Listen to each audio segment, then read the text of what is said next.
것이 죽는 것만 못하구나. 여기서 이렇게 죽을 바에 차라리 그때 죽어버리는 게 나았는데.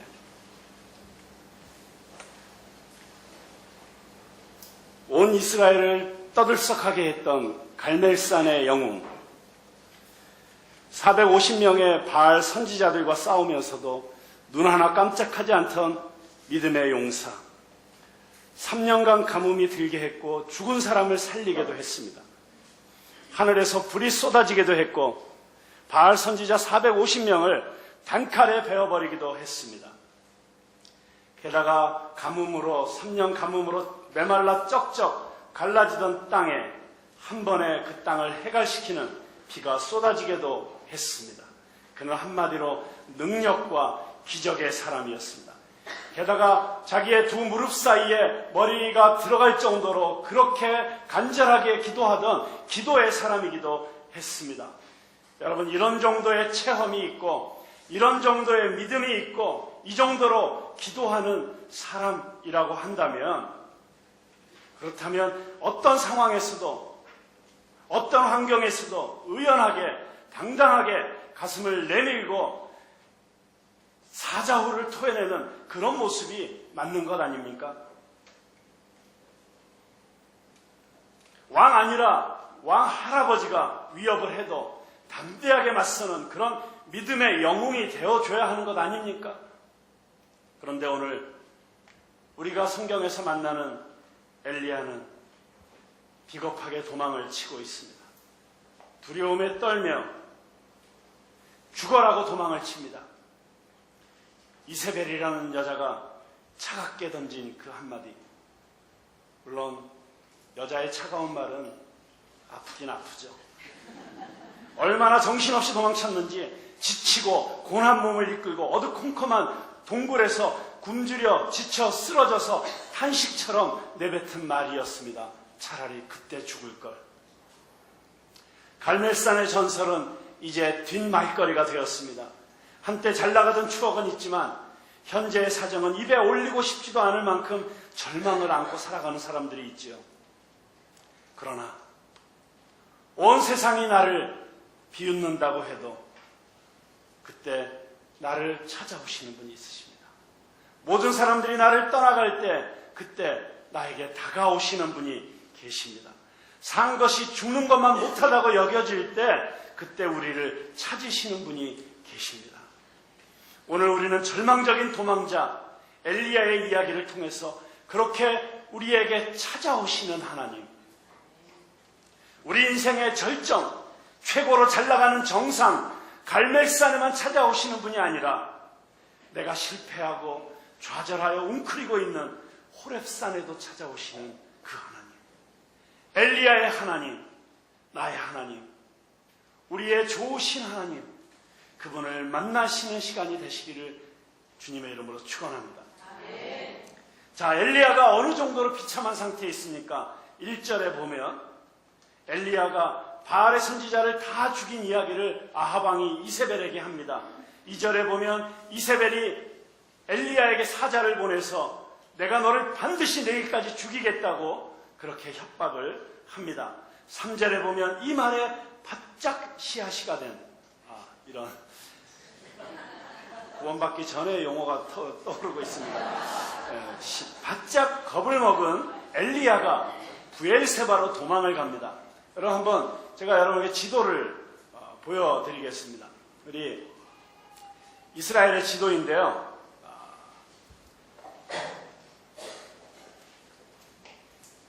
영어로 써 있습니다만 여기가 부엘세바입니다. 여기는 남유다이고요. 여기는 북유다입니다. 지금 엘리야는 북이스라엘을 위하여 사역하는 선지자로 부름을 받았습니다. 그래서 북쪽 이스라엘에서 하나님을 거역하는 왕 아합과 악독한 이세벨 왕비와 싸우면서 그 싸움의 절정이 바로 이곳에 있었던 갈멜산 전투였습니다. 그런데 그 갈멜산에서부터 싸움을 했고 승리를 거두었던 엘리야가 이세벨의 그 협박에 겁을 바짝 집어먹고 단숨에 어디까지 도망을 내려왔느냐 하면 바로 여기까지 내려왔습니다. 부엘세바. 남유다에서도 완전히 남쪽이에요. 여러분, 그 당시에 이 남유다는 하나님을 경외하는 왕 여호사밧이 다스리고 있었습니다. 그러니까 여기까지만 넘어와도 이미 안전한 거예요. 두려워할 이유가 없습니다. 근데 여러분 아시죠? 두려움은 상황을 있는 것보다 훨씬 더 크게 만듭니다. 남유다에 왔어도 부엘세바까지 아주 남쪽 끝까지 도망을 왔어요. 그리고 그 부엘세바에서도 하룻길 떨어져 있는 광야로 나가서 그곳에 있는 로뎀나무 아래에 축 쳐져서 털퍼덕 주저앉습니다. 그리고 그곳에서 4절에 보면 이렇게 신세 한탄을 합니다. 하나님, 날 차라리 죽여주세요. 날 죽여주세요. 이제 됐어요. 선지자 노릇하는 것도 지긋지긋해요. 왜 나는 날마다 이렇게 긴장 속에 살아야 됩니까? 왜 이렇게 맨날 부담감 갖고 살아야 됩니까? 라면서 하나님께 탄식을 하다가 소리소리 지르다가 그만 쓰러져서 정신을 잃고 맙니다. 자, 그런데 그런 엘리야에게 하나님께서 천사를 보내셔서 천사가 엘리야를 흔들어 깨우고 엘리야야, 일어나서 이것을 먹어라. 보니까 떡과 물이 있어요. 그 떡과 물을 먹이시고 그리고 엘리야를 어루만지시면서 일어나라. 힘을 내라. 내가 여기 있다가 아예 지쳐서 쓰러질까 두렵다. 자, 여러분 여기 보면 정말 지쳐 쓰러져 있는, 영적으로 낙심해 있는, 침체되어 있는, 영적 침체를 경험하고 있는 사람들이 어떻게 다시 회복될 수 있는지 아주 교과서적인 이야기가 기록이 되어 있습니다. 먼저 엘리야가 푹 잠을 잡니다. 쉼을 이야기하죠. 안식을 이야기합니다. 우리는 때로 이런 깊은 안식이 필요하고 쉼이 필요합니다. 그 다음에 잘 먹여줍니다. 여러분, 먹는 거 너무 중요하죠. 여러분, 우리가 먹는 것 자체가 단지 우리의 허기를 채우는 것만이 아니라 그것이 우리에게 위로와 희망을 가져다주는 사건이 될 수가 있습니다. 그리고 여기 보면 천사가 그냥 말하는 것이 아니고 어루만졌다고 되어 있습니다. 터치라는 게 얼마나 중요합니까? 그래서 예수님께서도 보면 늘 이렇게 아픈 사람들, 절망 가운데 있는 사람들을 만져주시고 쓰다듬어 주시고 했던 것을 볼 수가 있습니다. 여러분, 그래서 요즘 프리허그라는 게 유행하잖아요. 이렇게 안아주는 게 얼마나 좋은 것인지 모릅니다. 우리 이따가 예배 끝나고 다 돌아가실 때 서로 깊이 안아주실 수 있는 분들 많이 안아주시고 돌아가시길 바랍니다. 자, 아무튼 이렇게 해서 힘을 주고 용기를 줘서 엘리야가 일어났습니다. 그런데 일어나가지고 다시 사명의 자리로 간 게 아니라 오히려 거기에서부터 화살표를 보시면 저 밑에까지, 그래서 지도에 아예 나오지도 않는 저 밑으로 시내산 끝에 있는 호렙산으로 도망을 갑니다. 40일을 주야로 걸어서 도망을 갑니다. 결국 해외 도피까지 감행한 것입니다. 아주 멀리. 여러분, 도대체 이것이 천하의 엘리야의 모습인지 정말 우리 눈이 의심스럽지 않을 수가 없습니다. 우리가 하나님에 대한 믿음을 잃을 때, 그래서 사람이나 환경에 대해서 두려움이 우리의 마음을 사로잡을 때 우리가 얼마나 초라해질 수 있는지를, 얼마나 연약해질 수 있는지 엘리야는 지금 보여주고 있습니다. 그런 엘리야에게 하나님께서 찾아오십니다. 9절과 그리고 13절에 보면 하나님께서 똑같은 질문을 2번 반복해서 하십니다. 엘리야야, 내가 어찌하여 여기 있느냐? 엘리야야, 내가 어찌하여 여기 있느냐? What are you doing here, Elijah? 너 지금 여기서 뭐 하고 있는 거니? 지금 네가 여기 있는 게 맞다고 생각하니? 네가 이러고 있는 게 맞다고 생각하니? 너 여기서 지금 뭐 하고 있는 거니?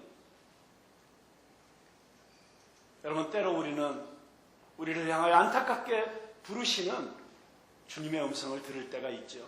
내가 있어서는 안 되는 자리, 죄 짓는 자리, 유혹의 언저리에서 맴돌고 있을 때 하나님은 안타까운 목소리로 우리를 부르십니다. 수광아, 내가 어찌하여 여기 있느냐? 한번 자기 이름을 넣어가지고 하나님의 음성이라고 생각하고 한번 불러보세요. 자기 이름을 넣어서 누구야? 내가 어찌하여 여기 있느냐? 시작. 이 절박함이 없어요. 다시 한번 이름을 부르면서, 크게 부르면서 내가 어찌하여 여기 있느냐? 시작. 수광아, 내가 어찌하여 여기 있느냐? 우리가 낙심의 자리, 불신의 자리, 포기의 자리에 펄퍼덕 주저앉아서 있을 때 하나님은 우리의 이름을 부르시며 이렇게 말씀하시는 것입니다. 사랑하는 푸른나무의 성도들이 이 세상 살아가면서 잠시 잠깐 죄와 멸망의 길로 기웃거리며 나가는 일이 혹시라도 있을 때 저는 하나님의 은혜로 여러분의 심령 가운데 천둥 같은 소리로 이 음성이 들려지게 되기를 바랍니다. 내가 어찌하여 여기 있느냐? 여러분, 이 소리가 들리면 사는 것입니다. 이 소리 들리면 정신 번쩍 차리고 돌아서세요.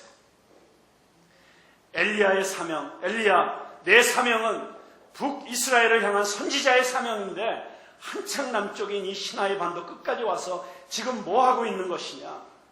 여러분, 사실 엘리야의 낙심은 생각보다 심각합니다. 갈멜산에서 불도 내리고 450명 바알의 제사장들도 다 죽였고 비도 내리게 해놓고 이세벨 말 한마디에 도망쳐 버렸으니까 여러분, 이스라엘 사람들이 보기에 이게 얼마나 웃기는 일이에요. 여러분, 한번 이런 영화 장면이 있다고 생각해 보세요.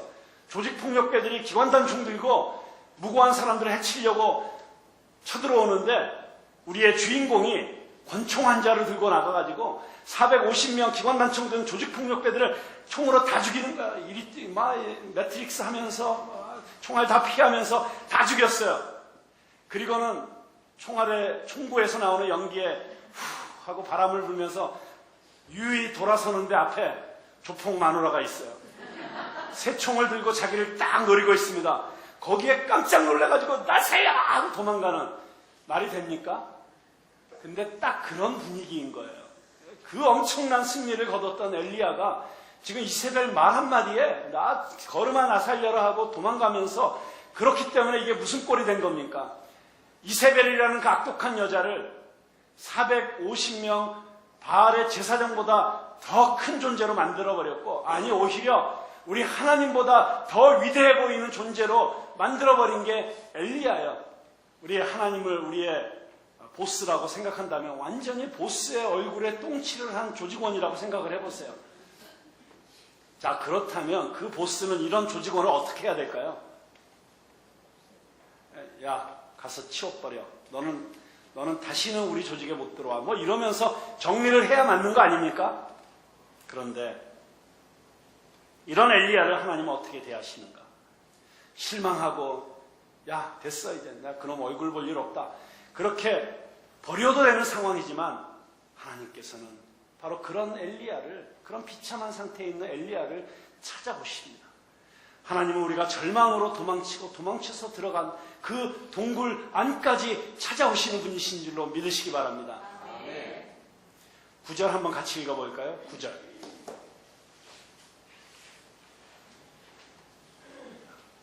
우리 9절 말씀 시작. 엘리야가 그곳 굴에 들어가 거기서 머물더니 여호와의 말씀이 그에게 임하여 이르시되 엘리야야 내가 어찌하여 여기 있느냐. 자, 정말 상처 입은 짐승처럼 두려움에 떨면서 동굴 속 깊은 곳으로 숨어버렸어요. 하지만 하나님은 호렙산 그 동굴까지 비집고 들어가셨습니다. 하나님은 우리가 위대한 영웅이었던 갈멜산에서만 함께 하시는 것이 아니라 나약한 실패자가 되어 호렙산의 동굴 속에 주저앉아 있을 때에도 함께 하십니다. 낙심해 있는 자리에서 회복시켜 주었음에도 또다시 낙심해서 사명도 팽개치고 도망간 인생, 하나님을 완전히 실망시켜버린 그러한 인생에게도 찾아오십니다. 그러니까 여러분, 앞으로 여러분이 신앙생활 하다가 정말 하나님을 실망시켜드릴 일이 있을 거예요. 그러지 않기를 바랍니다만 아마 우리 인생 가운데 틀림없이 우리가 하나님을 실망시켜드리는 일이 왜 일어나지 않겠습니까? 그러니까 여러분, 앞으로 그런 일이 있을 때 정말 너무 얼굴도 못 들고 교회 나오기가 죽기보다도 힘든 그런 시간이 찾아올 수가 있어요. 그런데 그 내 실수와 내 실패와 내 연약함 때문에 하나님 앞에 다시는 얼굴 들고 못 나오겠다고 여러분 생각하는 바로 그 시간이 여러분이 하나님이 가장 필요한 시간입니다. 그 시간이 바로 여러분이 은혜가 가장 필요한 시간이에요. 그 시간이 여러분이 하나님께 안겨야 되는 시간인 줄로 믿으시기 바랍니다. 그런데 바로 그 순간 하나님은 우리를 외면하시지 않으십니다. 너 이거 이렇게밖에 못했어? 책망하시고 회초리 드시고 야단치시는 분이 아니라 그렇게 내가 얼굴을 못 들고 있을 때 우리를 찾아오셔서 너 여기서 뭐 하고 있니? 우리를 찾아와 주시고 우리의 손을 잡아주시고 우리를 안아주시는 분이 우리 하나님이신 줄로 믿으시기 바랍니다. 여러분, 바로 그러할 때 우리는 복음이 무엇인지를 몸으로 알게 되는 거예요. 우리가 정말 그렇게 깨지고 자빠지고 넘어졌을 때 우리를 일으켜주시는 그 하나님의 사랑과 은혜를 경험하면서 그때 비로소 우리는 이것이 복음이구나, 이것이 십자가의 은혜구나, 이것이 하나님의 사랑이구나, 오히려 우리가 하나님의 사랑을 더 깊이 깨닫는 시간이 될 줄로 믿습니다. 아멘. 여러분, 엘리야에게 있어서 이 호렙산은 어떤 산이었을까요? 엘리야가 기억할 때 호렙산은 낙심의 산, 도망자의 산, 패배자의 산, 부끄러움의 산이었을 것입니다. 하지만 하나님의 산으로 불리운 것은 갈멜산이 아니라 호렙산이었습니다. 여러분, 호렙산 하면 또 떠오르는 인물이 있죠. 여러분, 호렙산 하면 누가 떠오르십니까? 네, 맞습니다. 모세가 떠오르죠. 모세가 호렙산에서 어떻게 하나님을 만났습니까? 불타는 떨기나무를 통해서 모세를 부르신 그 하나님. 그 하나님은 한때 애굽의 왕자로 불리웠지만 자기의 혈기를 견디지 못해서 실수했던 자기 생각과 자기 의로 하나님의 일을 하려고 했던 그 모세가 절망하고 낙심해서 40년을 할 일 없이 지내버린, 그래서 이제는 아무 소망도 없다고 생각하고 자기는 이제 아무것도 할 수 없다고 생각하고 있던 그 늙은 목동 모세에게 다시 지팡이를 쥐어주시며 백성을 인도하라고 세우셨던 산이 바로 이 호렙산, 절대 절망의 세월을 살아왔던 모세를 회복시킨 것. 그리고 이곳에서 40일을 도망쳐온 낙심자 엘리야를 회복시키고 계십니다. 여러분, 모세는 40년 동안을 절망 속에 살았던 만성 질환자였습니다. 만성 절망자. 엘리야는 40일 동안 정신을 못 차리고 막 도망쳐 내려온 급성 절망자였습니다. 그런데 하나님은 이 둘을 다 호렙산에서 회복시키셨습니다.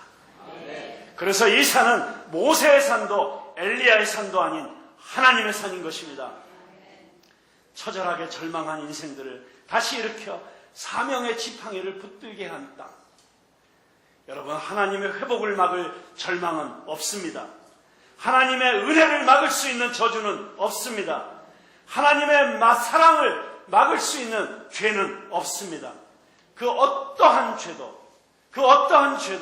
우리를 향하신 십자가를 통해서 우리에게 보여주신 그 하나님의 사랑보다 더 큰 죄는 없습니다. 회초리로 매를 때리고 싶은 상황에서도 세미하게 음성을 들려주시는 하나님, 엘리야의 하나님, 그분이 우리의 하나님이십니다. 그래서 하나님은 우리의 영원한 소망이십니다. 이 몸의 소망 무엔가 우리 주 예수뿐일세. 우리 주 예수 밖에는 믿으리 아주 없도다. 굳건한 반석이시니 그 위에 내가 서리라. 그 위에 내가 서리라. 아멘. 그렇습니다. 우리의 굳건한 반석 되시는, 우리의 소망 되시는 예수 그리스도, 그 예수 그리스도를 통해서 우리에게 나타나신 하나님의 사랑, 그 사랑이 우리를 붙잡고 있습니다. 자, 여기에서 우리가 한 가지만 더 생각하고 싶습니다. 여러분, 하나님께서 엘리야에게 자신을 계시하기 위해서 이제 산에 엘리야를 세우십니다. 그리고 강한 바람이 지나갑니다.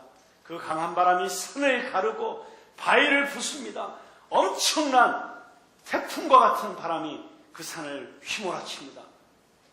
정말 하나님이 계신 것이 아닌가 싶은 그런 놀라운 역사가 일어나고 있습니다. 그런데 그 바람 가운데 하나님이 계시지 않았습니다. 바람 후에 지진이 있었습니다. 여러분, 지진이 얼마나 무서운 것인지 우리는 잘 알고 있습니다.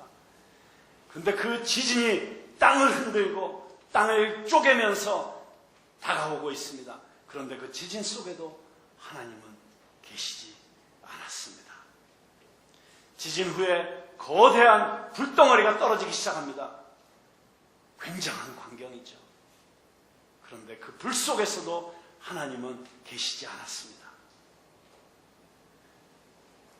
그 바람과 지진과 불이 지나가고 난 다음에 그때 갑자기 온 천지가 조용해지면서 세미한, 아주 부드럽고 세미한 주님의 음성이 들리기 시작합니다. 여러분, 이게 무슨 뜻일까요? 우리는 때로 위대한 하나님의 역사는 웅장하고 거대하게만 나타난다고 생각할 때가 있습니다. 그래서 뭔가 위대한 기적이 일어나고 엄청난 역사가 나타날 때 하나님의 역사가 나타난다고 생각합니다.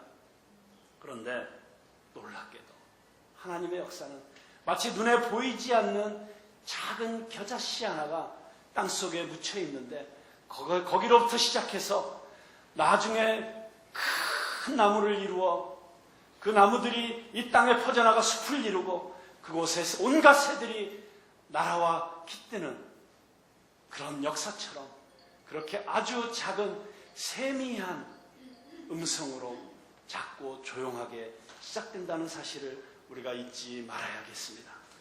지금 우리의 눈에 보이지 않는다고 그래서 우리는 하나님이 계시지 않는다고 절망하거나 낙심하거나 포기할 필요가 없습니다. 하나님께서 우리에게 들려주시는 우리의 마음 가운데 조용하게 속삭이시는 그 세미한 음성이면 족한 것입니다. 여러분, 우리가 그 나타나는 위대한 모습, 현상, 결과만 집중하게 되면 그런 것들이 보이지 않을 때, 잘 나타나지 않을 때, 아무것도 결과가 나오지 않을 때 성공한 일이 없는 것처럼 여겨져서 실망하게 되지만 여러분, 절대 하나님의 역사는 그렇지 않습니다. 세미한 음성이라고 나약하게 보면 안 됩니다. 하나님은 그 세미한 음성 속에서 아람 왕을 새롭게 세우는 역사를 조용히 경영하시고 계십니다. 아합의 뒤를 이을 왕을 세우는 준비를 하고 계셨습니다. 하나님은 그 세미한 음성 가운데서 바알과 아세라를 대적하는 7,000명의 하나님의 군대를 조직하시고 계셨습니다. 그리고 엘리야의 다음 세대를 이끌 위대한 선지자 엘리사를 세우시고 계셨습니다.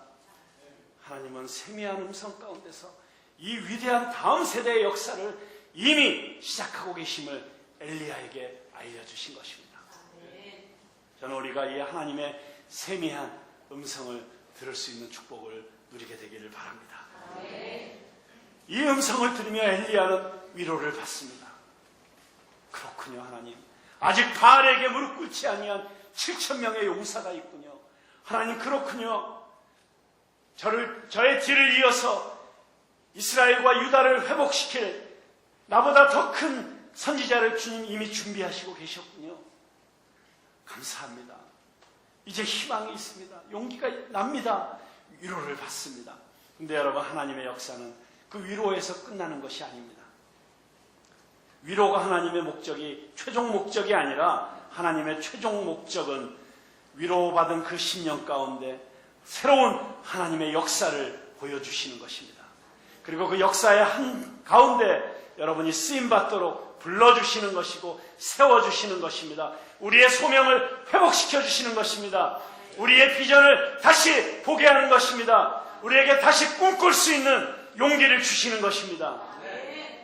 하나님은 우리가 이 세상을 변화시키는 변혁자가 되기를 원하십니다. 믿으십니까? 이것이 회복입니다. 이것이 진정한 회복입니다. 그냥 위로받고 끝나는 것이 아니라 내가 다시 하나님의 역사를 바라보며 그 역사를 위해 나 자신을 하나님의 역사의 제단 앞에 드릴 수 있는 것, 내가 다시 내 삶의 비전을 발견하는 것, 내가 다시 꿈꾸는 것, 이것이 진정한 회복인 줄로 믿으시기 바랍니다. 구약성경의 가장 위대한 두 선지자 모세와 엘리야 두 사람의 공통점은 그 그 두 사람이 호렙산의 경험이 있었다는 것입니다. 40년의 만성 절망이든 40일의 급성 절망이든 하나님은 그들을 치유하시고 사명자로 다시 세워주셨습니다. 저는 매주일 동굴 같은 이곳 지하 2층이 이곳이 나를 찾아오시고 만나주시고 세미한 음성으로 속삭여주시는 그 하나님을 만나는 호렙산이 되기를 간절히 바랍니다. 여러분, 우리의 푸른나무교회가 10년 전에 시작될 때 그때 정말 하나님의 귀한 중보자께서 저희 교회에 오셔서 저희 교회를 위해서 기도하시면서 했던 이야기, 아마 제가 여러 차례 얘기해서 아마 귀에 못이 박히도록 우리 성도님들 다 들으셨죠. 그때 그분이 이 푸른나무교회를 위해서 기도하면서 뭐라고 기도했습니까? 이 푸른나무교회는 한때 잘 나갔지만 그 인생에 날개가 꺾이고 가지가 꺾인 것 같은 상처와 절망을 가진 사람들이 찾아오는 교회가 될 것입니다. 그리고 이곳에서 그들이 치유받고 회복되어서 회복된 그들이 장차 이 대한민국의 각 분야를 이끄는 그런 하나님의 사람으로 리더로 세워지는, 그렇게 변화되는 그런 교회가 될 것입니다. 저는 분명히 그 기도가 우리 교회 가운데 실현되리라고 믿습니다. 지금 이 자리에 있는 여러분들이 모세처럼 엘리야처럼 그렇게 호렙산에서 변화를 경험할 수 있게 될 줄로 믿습니다. 여러분, 그러기 위해서는 우리가 하나님의 음성을 들어야 됩니다. 우리가 하나님의 음성을 예배 가운데, 우리의 기도 가운데, 찬양 가운데, 이 하나님의 말씀이 선포되는 설교 가운데 그냥 울려 퍼지는 소리가 아니라 나에게 찾아오셔서 나에게 말씀하시는, 나에게 레마로 들려주시는, 나를 향한, 나만을 위한 그 하나님의 음성으로 들을 수 있게 되기를 바랍니다. 그렇게 하나님의 음성이 들려지게 되는 축복이 여러분에게 있을지어다. 여러분, 우리는 이 푸른나무 교회, 이 교회가 비록 작은 공동체이지만, 정말 세상의 눈으로 보면 겨자씨만도 못한 작은 공동체이지만, 이 공동체 안에서 이 세상을 덮는 크고 푸르른 나무들을 볼 수 있는 믿음의 눈을 가져야 됩니다. 지금 혹시 나의 모습이 초라하고 연약할지라도 나를 통해서 일하시는 하나님의 경륜과 섭리를 볼 수 있어야 됩니다. 여러분, 그렇습니다. 오늘 예배 드리러 오시면서 여러분 어떤 마음을 가지고 이 예배당에 오셨습니까? 혹시 하나님 앞에서 또다시 실수한 내 모습 때문에 고개를 떨구며 부끄러운 마음으로 이 자리에 나오시지 않았습니까? 왠지 하나님 앞에 서기가 힘들어서 그냥 교회 나오기 싫었지만 어쩔 수 없이 끌려 나오는 마음으로 나오시지는 않았습니까? 그런 정도의 상태는 아니더라도 왠지 무기력하고 나 자신에 대해서 실망하고 내 미래를 생각하면 아무것도 보이지 않는다고 그렇게 낙심하는 마음으로 이 자리에 나와 계시지는 않습니까? 여러분이 어떤 모습으로 나오셨습니까? 아니요, 이 중에 어떤 분들은 정말 갈멜산의 엘리야처럼 그렇게 하나님 주시는 승리의 기쁨을 안고 이곳에 나오신 분도 있으리라고 생각합니다. 그러나 여러분이 갈멜산에 계시든 호렙산에 계시든 아니면 갈멜산에서 지금 호렙산으로 도망가는 중에 계시든 아니면 로뎀나무 아래 펄썩 주저앉아 있는 상태에 있든지, 여러분이 그 어떤 상태에 있든지 지금 여러분에게 가장 필요한 것은, 지금 저와 여러분에게 가장 절실한 것은 우리를 향하여 찾아오시는 그 하나님의 음성을 듣는 것입니다. 하나님의 위로의 음성을 듣는 것입니다. 하나님의 격려의 메시지를 듣는 것입니다. 나를 향한 하나님의 계획이 어떤 것인지를 듣는 것입니다. 여러분 한번 잠깐 눈을 감아 보시겠어요? 눈을 감으시고 이 시간에 제가 성경 말씀을 중심으로 해서 성경 말씀 가운데 하나님께서 우리를 향한 하나님의 마음이 어떤 것인지를 제가 이렇게 기도하면서 생각해 보았습니다. 그러면서 오늘 이 주일 아침에 우리 푸른나무교회 성도들에게 하나님께서 들려주시고 싶은 음성이 어떤 것인지 제가 기도하면서 생각해 보았습니다. 오늘 제가 그 음성을 나눌 때 우리 성경 속에 있는 이야기가 나를 향한 지금 나에게 말씀하시는 하나님의 음성으로 여러분에게 들려질 수 있게 되기를 간절히 바랍니다. 그리고 여러분이 들으시면서 이것이 나에게 주시는 하나님의 음성이다라는 그런 감동이 여러분의 마음에 있을 때 여러분 아멘 하고 화답하면 그 음성이 바로 여러분의 것이 될 줄로 믿습니다. 아멘. 이것이 여러분을 향한 하나님의 뜻입니다. 내 사랑하는 아들아, 내 사랑하는 딸아, 내가 너를 사랑한다. 너는 나에게 너무나도 소중한 존재이다. 이 세상의 그 어떤 것보다도 귀한 너는 나의 딸이고 너는 나의 아들이다. 사랑하는 아들아, 내가 너와 함께 할 것이다. 내가 지금 겪고 있는 어려움과 고통 가운데 내가 너를 결코 버리지 아니할 것이고 내가 너와 함께 할 것이다. 나의 의로운 오른손으로 너를 붙잡을 것이다. 내가 불 가운데로 지날지라도 내가 물 가운데로 지나갈지라도 내가 너를 결코 놓지 아니할 것이고 내가 너의 손을 붙잡고 내가 앞서 갈 것이다. 내가 너를 위하여 싸울 것이다. 그러니 나의 아들아, 나의 딸아, 두려워하지 말아라. 놀라지 말아라. 너는 반드시 승리할 것이다. 너의 인생을 내가 책임질 것이다. 너는 나를 의지하라. 너는 나를 바라보라. 비록 지금 눈에 아무것도 보이지 않는다고 할지라도 너를 향한 나의 놀라운 계획이 내 인생에 있음을 확신하라. 결코 포기하지 말아라. 물러서지 말아라. 도망가지 말아라. 일어서라. 두 발을 딛고 일어서라. 내가 너와 함께 할 것이다.